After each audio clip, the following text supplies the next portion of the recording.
40 minutes हो गई थी इसलिए डिस्कनेक्ट हो गया था। चार्जेबल गेन जेरी को हुआ है 4000, लॉस है 7000। Final answer net chargeable gain नहीं होगा, नेट अलाउेबल लॉस होगा। कितना कितना?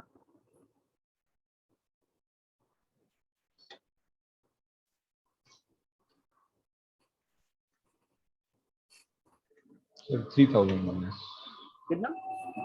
3000 का लॉस। अब जब लॉस आ गया, तब लॉस आ गया तो लॉस पे टैक्स नहीं होता, यानी टैक्सेबल गेन की वर्किंग आगे नहीं होगी। यहाँ पे हम रुकेंगे और हम लिखेंगे कैरी फॉरवर्ड टू B21। ये जो लॉस आया है 3000 का, ये हो जाएगा कैरी फॉरवर्ड टू अगला साल, अगला tax year is 2021। Any problem? No sir. अगला साल बहुत ध्यान से देखिए, गेन है, लॉस है, नेट चार्जेबल अमाउंट आ गया, कितना आया 13,300। अब देख लो जरा ध्यान से, फोकस हो जाओ स्क्रीन पे। सबसे पहले उस साल का गेन, उस साल का लॉस एडजस्ट हुआ, नेट चार्जेबल गेन आया। फॉर्मेट ऊपर बना हुआ है, ये वाला फॉर्मेट, एनुअल एग्जेम्पशन वाला फॉर्मेट। पहले याद रखना हमेशा, सबसे पहले एनुअल एग्जेम्पशन माइनस होती है। सबसे पहले क्या माइनस होता है? एनुअल एग्जेम्पशन माइनस होती है। एनुअल एग्जेम्पशन माइनस करते हैं और आंसर लिखते हैं। क्या आ रहा है आंसर? पॉजिटिव आना चाहिए, 1000 आ रहा है। अब ये जो आंसर आया, उसमें आप पिछले साल का जो लॉस है, जिसको हम कहते हैं लॉस ब्रॉट फॉरवर्ड, यानी पिछले साल कैरी फॉरवर्ड हुआ था तो इस साल ब्रॉट फॉरवर्ड हुआ। पिछले साल कितना लॉस था इसके पास? हाँ जी, 3000 था। पिछले साल इसके पास 3000 का लॉस था, लेकिन इस साल गेन कितना है? गेन कितना है इस साल? 1000 है। 1000 है। क्या 3000 1000 में से माइनस होगा? नहीं होगा।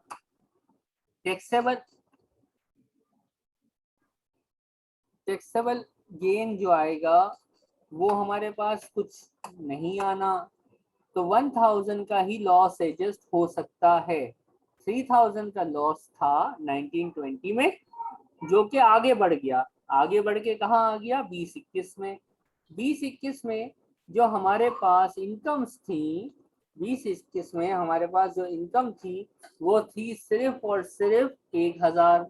तो 3000 का लॉस जो आगे आया था, जिसको हमने कहा ब्रॉड फॉरवर्ड लॉस 3000 का, कौन से साल से आया था? 19-20 से जो आया था वो था 3000। हम उसमें से एडजस्ट कितना कर सके? एडजस्टेड या यूज्ड या क्लेम इन 2021। हमने सिर्फ 2021 में 1000 का लॉस क्लेम किया। क्यों 1000 का लॉस क्लेम किया?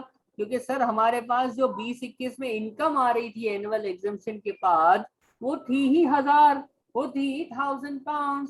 तब इनकम ही 1000 है, तो उसमें 3000 का लॉस एडजस्ट नहीं हो सकता। सिर्फ 1000 की इनकम में से 1000 का लॉस एडजस्ट हुआ, बाकी लॉस कितना बच गया? 2000। अगर ये आपसे पूछा जाए कि ये 2000 का जो लॉस बचा है इसका क्या करेंगे, इसको क्या करें, क्या ये वेस्ट हो जाएगा कि ये अगले सालों में कैरी फॉरवर्ड हो जाएगा? तो इसका जवाब आप कैसे देंगे? हम ही देंगे कि अब ये अगले साल यानी 21-22 पे कैरी फॉरवर्ड हो जाएगा। देखें, हमारे पास जो इनहेरिटेंस टैक्स में एनुअल एग्जम्पशन होती है वो सिर्फ एक साल कैरी फॉरवर्ड होती है, लेकिन कैपिटल गेन्स टैक्स में जो कैरी फॉरवर्ड लॉस है वो आगे से आगे, यानी वो जब तक आप कैरी फॉरवर्ड करना चाहें आप उसको कैरी फॉरवर्ड कर सकते हैं। वो जो है वो एक साल तक कैरी फॉरवर्ड नहीं होता, वो आगे आगे आगे बढ़ता ही चला जाएगा, उसकी कोई लिमिट नहीं है। यानी लॉस 1920 में 3000 का आया, जो अगले साल यानी 2021 में शिफ्ट हुआ 3000। 2021 में इनकम सिर्फ 1000 थी, तो 3000 में से सिर्फ 1000 एडजस्ट हुआ, और 2000 का जो लॉस बच गया वो इसके अगले साल यानी 21-22 में ट्रांसफर हो गया। Any problem? No sir. हम नहीं सर, टेक्निकल क्लियर है। गेन तक पहुंच चुके हैं जी। क्या कह रहे हो बेल? क्लियर है सर, क्लियर है। लाइट हमारी आ चुकी है, जनरेटर बंद होगा, डिस्कनेक्ट होगा, 5 मिनट लगेंगी, फिर आप रीज्वाइन कीजिएगा। Okay sir.